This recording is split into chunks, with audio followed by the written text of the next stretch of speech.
15મી ઓગસ્ટે ભારતનો સ્વતંત્રતા દિવસ છે. એ આપણો રાષ્ટ્રીય તહેવાર છે. સ્વતંત્રતા પહેલા આપણો દેશ ગુલામ હતો. આપણો દેશ પર અંગ્રેજોનું રાજ હતું. સ્વાતંત્ર્ય સેનાનીઓએ અંગ્રેજોને પ્રદેશમાંથી હાંકી કાઢવા માટે લડત ચલાવી. અસંખ્ય લોકોએ અંગ્રેજ સત્તાને ઉખાડી નાખવા માટે આંદોલનો કર્યા. અસંખ્ય લોકોએ બલિદાન આપે. ગાંધીજીનું નેતૃત્વ પણ મળ્યું. પરિણામે 15મી ઓગસ્ટ 1947ના રોજ આપણો દેશ આઝાદ થયો. ત્યારથી દર વર્ષે એ દિવસે આપણે સ્વાતંત્ર્ય દિન ઉજવીએ છીએ.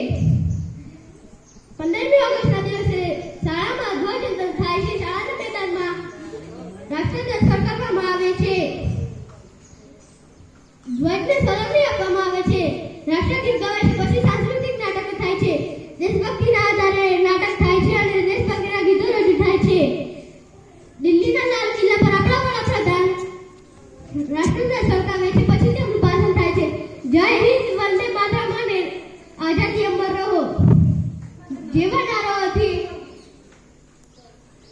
આકાશ ગુંજી ઉઠે છે.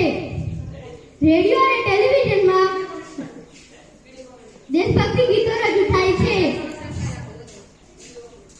રાતે સરકારી મકાનો પર રોશની કરવામાં આવે છે. આપણે આપણો સ્વાતંત્રતા દિન ઉજવીને દેશના વિકાસમાં સહભાગી થઈએ.